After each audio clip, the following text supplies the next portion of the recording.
Welcome to the Unitarian Universalist Church of Augusta, a beloved community where we gather together to promote the values of reason, compassion, love, and justice. My name is Cheryl Martin. I use she, her pronouns, and as today's worship host, I'm happy to be co-creating this service with Reverend Nic Filzen, Josef Patchen, our wonderful people running the tech deck, and all of you, whether you're here in person or attending on Zoom.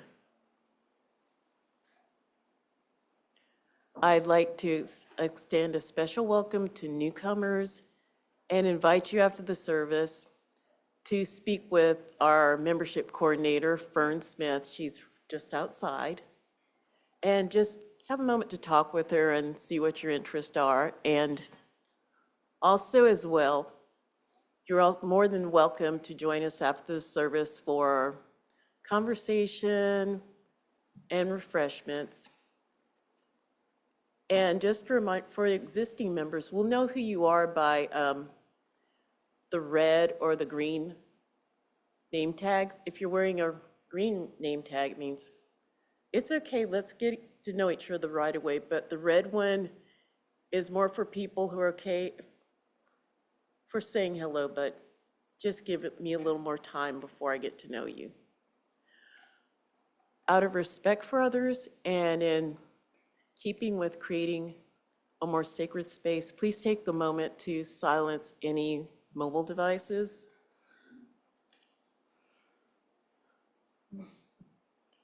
Thank you.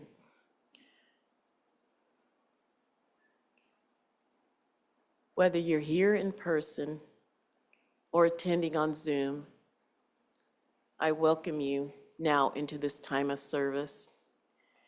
It is good to be here. It is good to be here now. It is good to be here together now.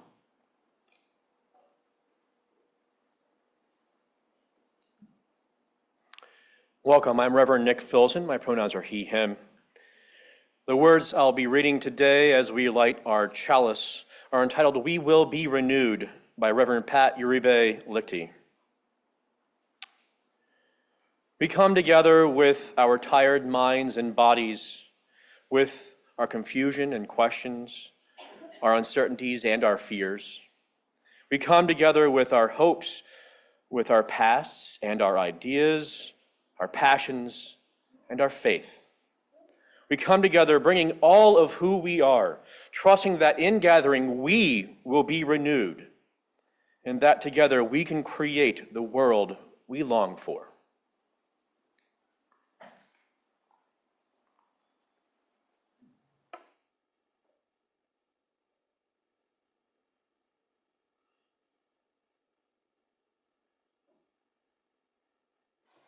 Would you rise in body or spirit for our opening hymn, number 358, Rank by Rank, Again We Stand.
service where we do our joys and sorrows. Hopefully mostly joys. Dig around and find them.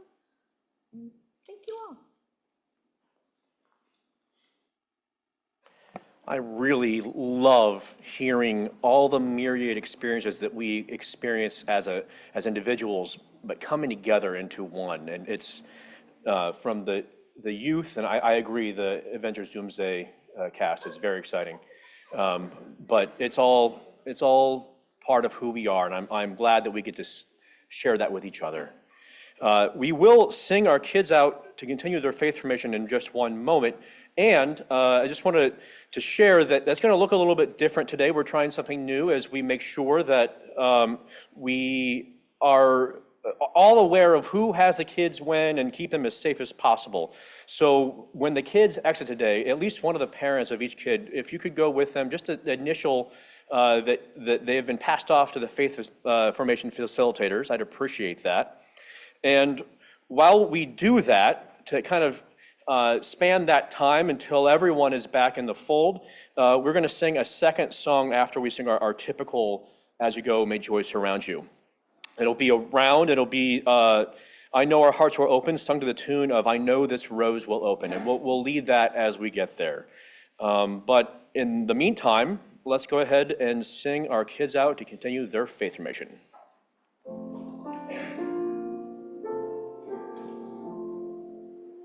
As you go, may joy surround you. As you go, may you grow. Know our love is with you always. As you go, as you go.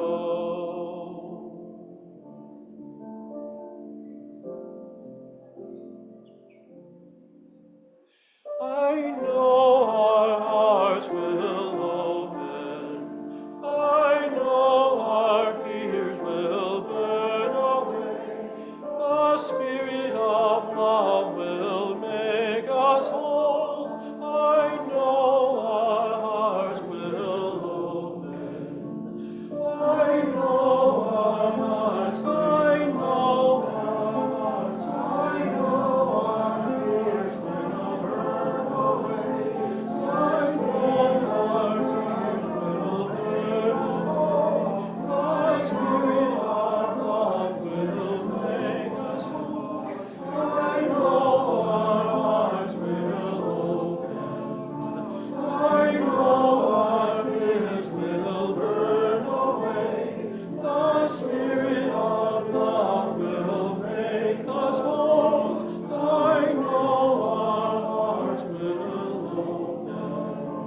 I know our hearts will. I know our hearts. I know our fears will burn away. I know our fears will burn away. The Spirit of love will make us whole. I know our hearts will open. I know our fears will burn away. The Spirit of love will make us whole. I know our hearts will open.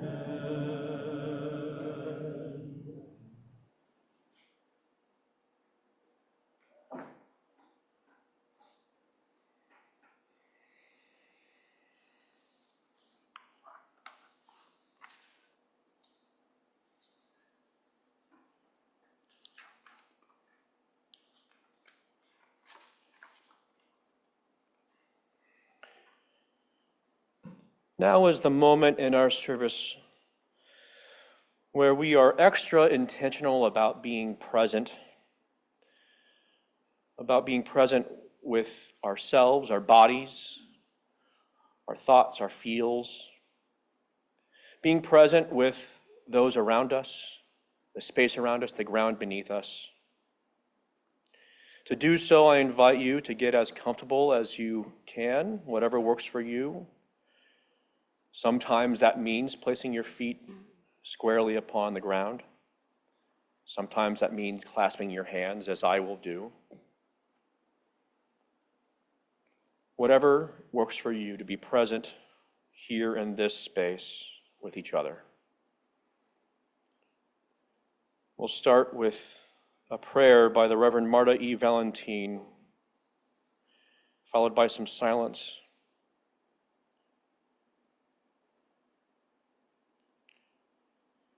Spirit of life that abounds and surrounds us, as we walk our individual paths in our individual worlds at our individual pace, we have all been led here this morning to this convocation of human spirits, where we can revel in each other's light, where we can share, compartir, just how similar our individual paths seem in a world that reflects back the negativity of difference. Thank you, Spirit, for your patience as we roam in circles, searching for the hand that we do not notice right beside us, or the face full of love and devotion that we do not recognize as our own. Spirit of this world and beyond, we strive to keep conscious our interconnections, our interdependence, our trust in one another as humans, being loving, being in truth and with compassion. For we know that what we send out to the universe is what will return.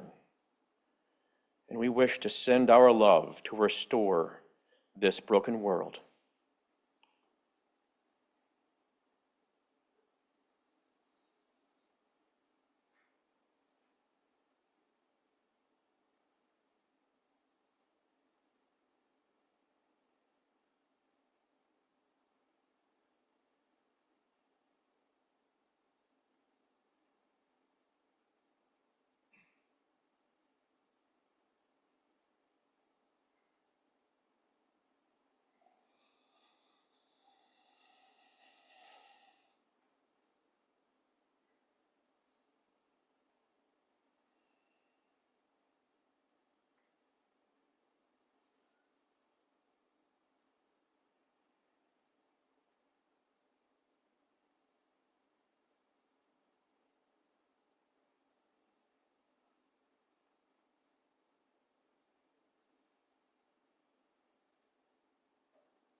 Blessed be, and amen.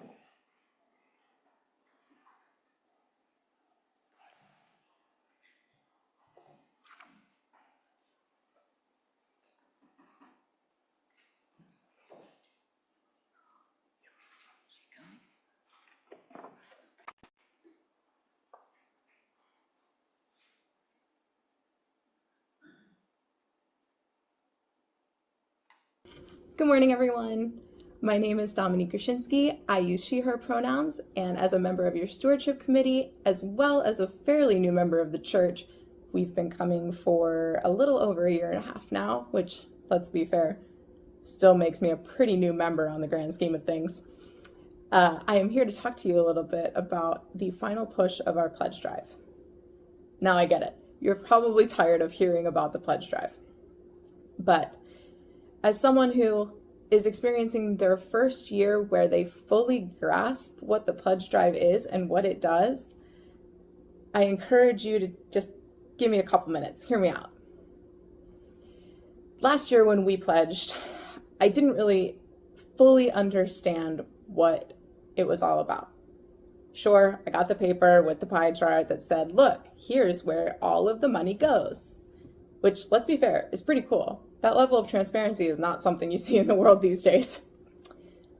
but I didn't fully understand it, and I didn't fully see it until I got to witness it myself.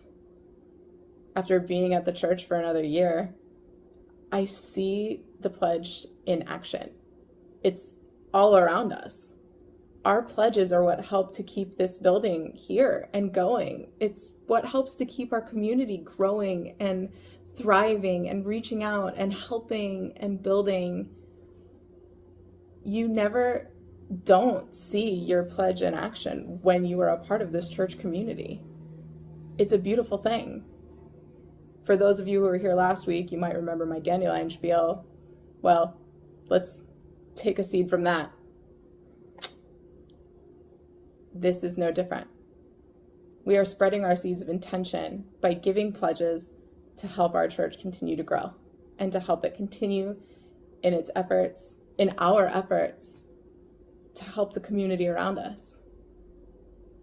Even if it's just $10 or a little boost to your pledge from last year, a little increase, give what you can because every little bit helps. I know it's been a hard year. Hurricanes, tornadoes, and snow, and egg prices. It's a lot. But if you have even a little bit extra, I encourage you to think about giving it to the church.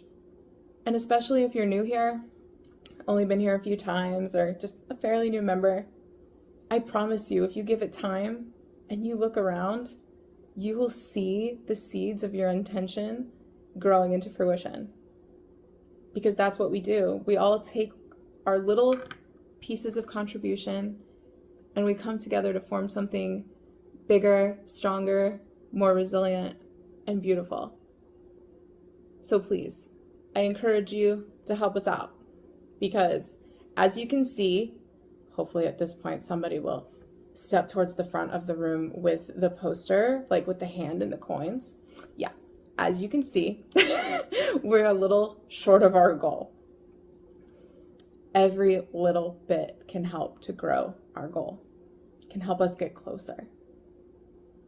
So please, consider donating, consider pledging, consider boosting your pledge just a little bit and help us color in these coins.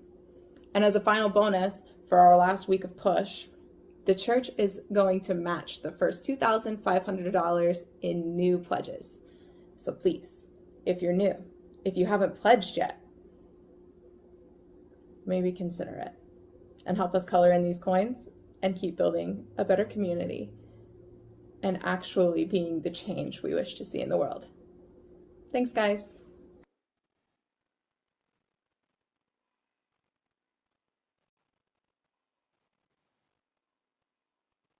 I'm part of the stewardship committee, and as Dominic said, we have an opportunity to match all new pledges to help us get closer to our goal. That means that for each dollar you pledge, a generous donor will match your pledge and double the impact. But we know it takes commitment to build beloved community. So we decided we would extend this beyond just the first-time pledges.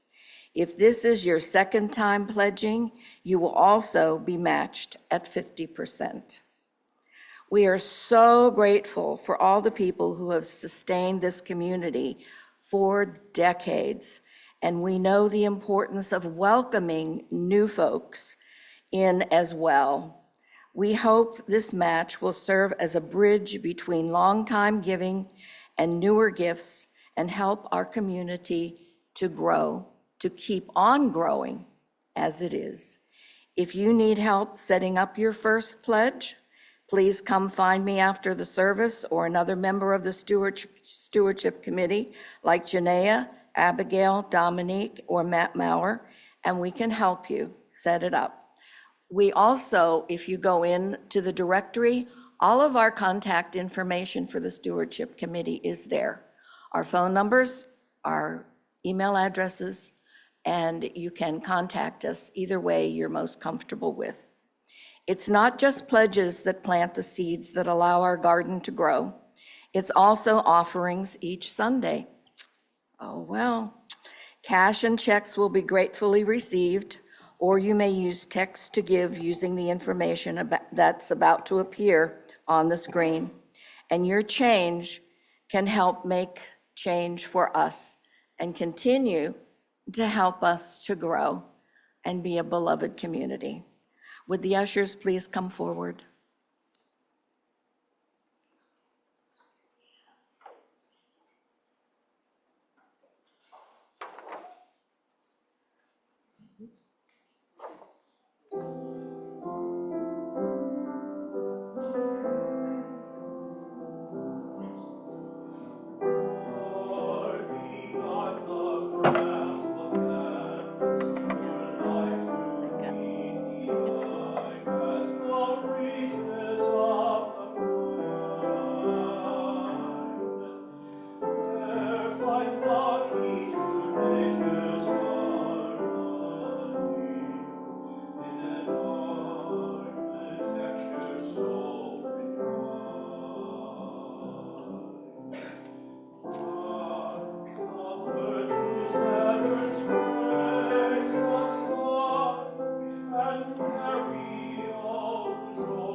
Thank you, Nick. And thank you all for your generosity.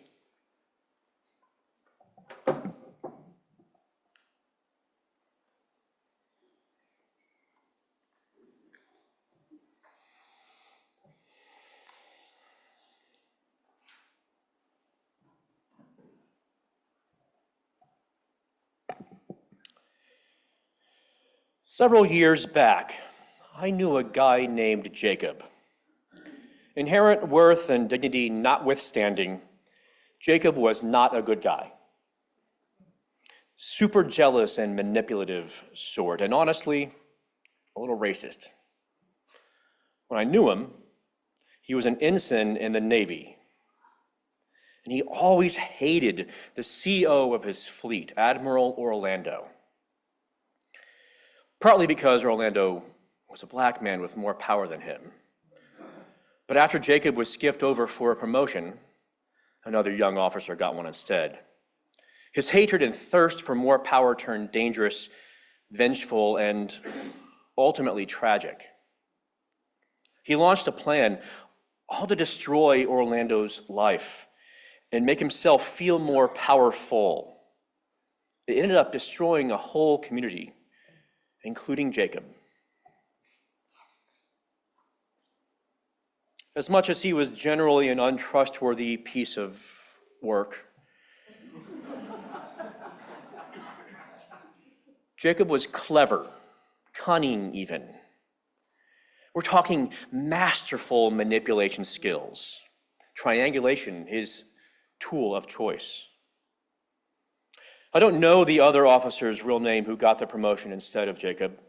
I only ever knew him as Cash. One night, Jacob invited Cash to a pub on the Navy base for a drink. Seemed friendly enough.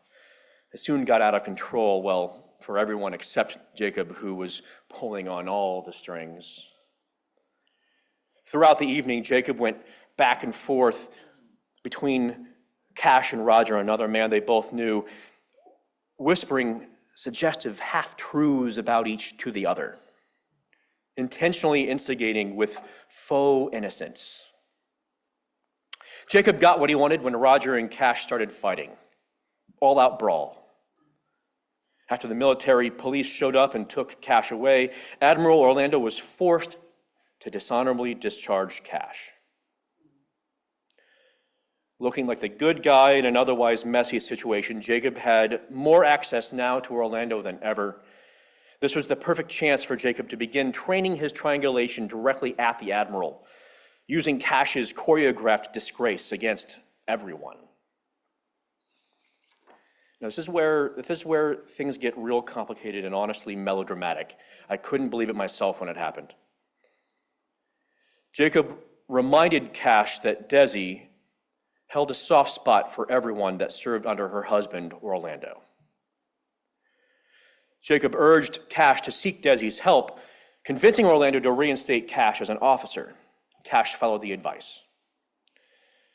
Because she was sympathetic, Desi agreed. She would do anything to help the poor man out. But this created a new triangle ripe for distrust. I'm confident Desi loved Orlando, only incompletely. Jacob and his skilled triangulation made that irrelevant.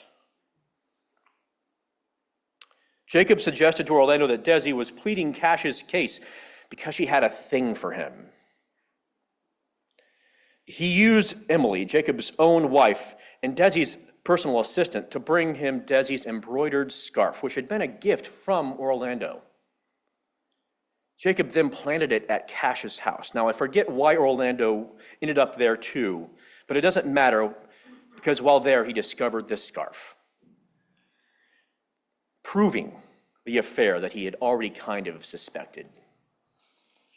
Jacob was successfully fueling Orlando's jealousy into an eventual fiery rage. But Jacob wasn't done yet. He strategically placed Orlando where he could overhear a conversation with Cash about another mutual friend, Brianna, with whom Cash was actually in a romantic relationship. So the things he was saying were all a little bit hot and spicy. But Jacob twisted it to sound like Cash was discussing Desi. Here's where it gets really serious. Consumed by Jacob's treacherous triangulation, Orlando killed Desi. Emily eventually figured out the whole plot and exposed Jacob. Finding out the truth filled Orlando with shame and grief, and tragically, within days, he completed suicide. The whole Navy was rocked by the scandal. Jacob did end up going to prison for it all, but I haven't heard anything about him since. I don't know where he is or if he ever got out. I do know his actions tore lives apart and left the whole community in shambles. All right, so I didn't actually know any of these people. I learned about them from a poet named William Shakespeare. And you might know the main characters better by their given names: Iago, Emilia, Cassio, Desdemona, and of course, Othello. I tell this story today because, though melodramatic and deadly, it's the perfect example of the insidious nature of triangulation and gossip, especially when used to regain or steal a sense of power.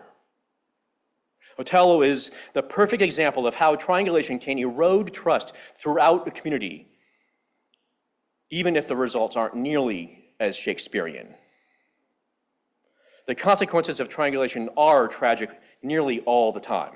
And in a covenantal community such as ours, in which love is supposed to be at the center, beloved community is supposed to be the mission, and right relationship is supposed to be the vehicle, we must be vigilant to give triangulation no harbor here. Triangulation, if you don't know, is a manipulative tactic where a third person is brought into a two-person dynamic. Triangulation is generally used to create conflict or gain an advantage, to gain power, and often used to tamp down one's own anxiety without ever dealing with the human subject of your anxiety directly, which is the healthy thing to do. The strategic involvement of that third person is not a healthy means of addressing interpersonal challenges, but a calculated act to achieve a desired outcome, often at the expense and or disregard of others' emotional well-being. Triangulation can be wielded with intention or not. It's more often thoughtless, honestly, and anxiety is usually a major culprit. There's a good example of triangulation due to anxiety from the Christian Bible in the story of Mary and Martha. In Luke chapter 10, verses 38 to 42, Martha is cleaning and preparing a meal for Jesus and his disciples while her sister Mary is sitting at Jesus' feet, listening to him. Martha gets anxious about making a good impression on Jesus, and she becomes upset with Mary's lack of participation in this important work. She eventually complains to Jesus, trying to get him to take her side. I'll come back to this story in a second. Regardless of the cause, the impact of triangulation is nearly always the same. Trust erodes, relationships crumble, community is harmed, which is kind of a big deal when what we're trying to create here is beloved community. After thoughtful internal examination of whatever is going on, direct communication is always the best option. Yes, this is even the case when you don't like the other person or they're hard to talk to. Sure, it takes courage. There's some risk. But for the health of the long-term relationship and community, the risk is worth it. The only exception is when the other person's power makes direct communication potentially dangerous. Like with Desdemona, the third party brought into the triangle is usually a collateral victim too. And I don't want to victim blame. And there is some agency on the part of that third party to help shut triangulation down, or at least be curious about whether the information being shared is legit, curious about what the motives are. At the end of the day, if somebody is expressing concern with you about somebody else or about something that somebody else is responsible for, and or sharing information that makes another person look bad, it's imperative that you steer the conversation back to the appropriate place. The person being talked about, the person with the power to do a thing. Jesus modeled this perfectly to Martha when he refused to be drawn into her conflict with Mary.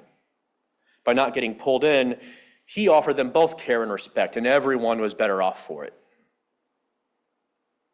Without that carefulness and respectfulness, trust will continue to erode. And without trust, there's no hope. There's no hope of moving through conflict to something more whole, something more holy.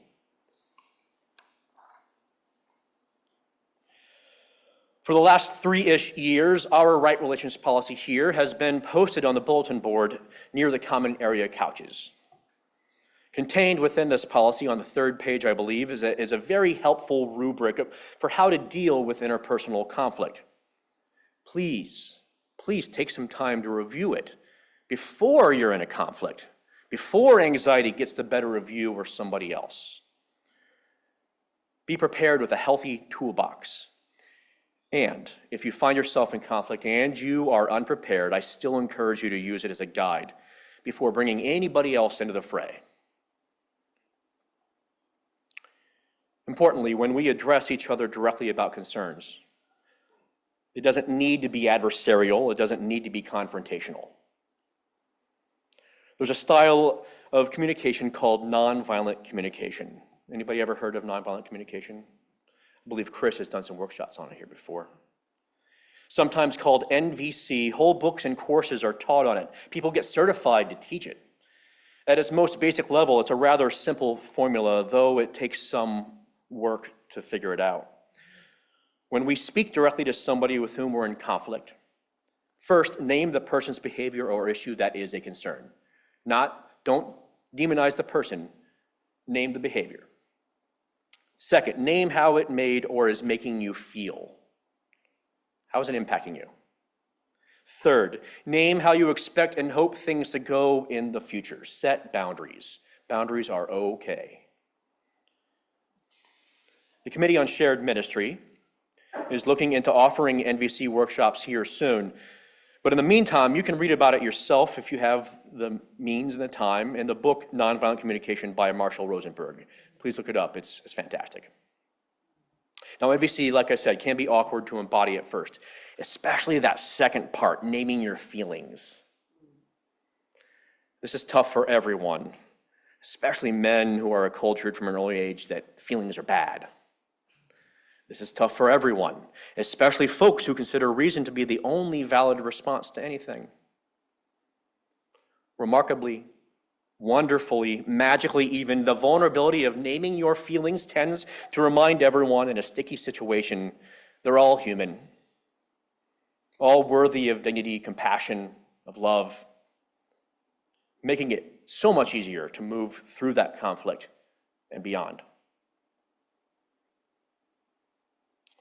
Now, of course, to recognize and name those feelings, you must be curious about them in the first place. Curiosity, which transforms to open-hearted awareness. It just so happens that curiosity and wonder are a great way to approach somebody with whom you're in conflict, too. And something we've promised as a church to approach life with in our church covenant when harm has been caused in any kind of way.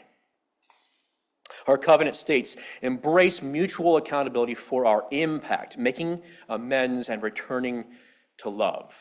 Seek truth and understanding, exploring with curiosity, reason, and wonder. Now, if you're wondering, yes, triangulation does live here. There's a reason why I'm talking about it. I'm sure we've all done it at some point. It isn't always used with intentionally manipulative malice or with an engorged sense of power as the goal. It is often used because it's the easy way out. And it makes you feel good because folks tend to triangulate with people who might agree with them. It selfishly relieves your own anxiety, but just for a moment, because it is insidious and destructive to everyone and us all. We probably will never have a death here because of triangulation, at least not of a person or persons, and yet it may just bring the community itself to its knees by self-inflicted wounds. Remember, Remember, love is at the center for Unitarian Universalism. Creating beloved community is the mission at the UU Church of Augusta. This necessarily means interdependent relationships, however messy they are, must be our main focus. That is the curriculum here, the method here. And when things get tough, which they will from time to time, either with you or somebody else, or you with somebody else's, speak directly to the person or people who are actually involved. Offer yourself and each other gentle curiosity and hopefully a little bit of trust, of good faith, that we're all here to create beloved community together. And once we move through the challenge, when our relationships are healed, made whole once again, the seriously important work, more important than perhaps it has ever been, of healing the world, of making it whole once again, can begin again. May it be so. Blessed be, and amen.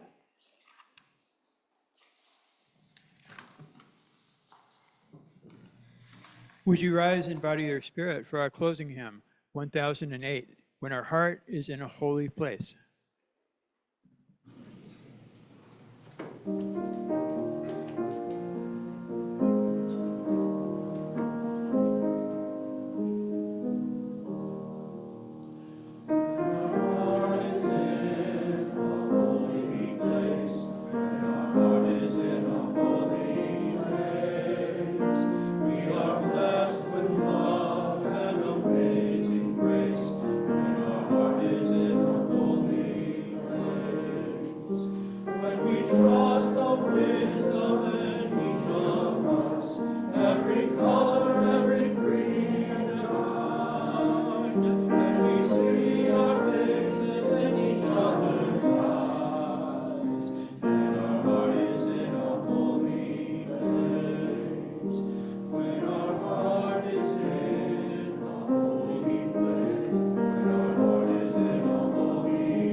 Please remain risen in body or spirit for just one moment longer. Just a reminder that there will be a Good Trouble team meeting here in the sanctuary in about 10-ish minutes. I hope you'll come. But in the meantime, I share these words by Reverend Angeline C. Jackson entitled, In the Small Moments. May we remember that trust, like love, grows in small amounts, small moments, in promises kept and confidence is held, in boundaries respected and amends made, and showing up again and again. May we be brave enough to risk trust, patient enough to build it slowly, and gentle with ourselves and others when it breaks. Amen.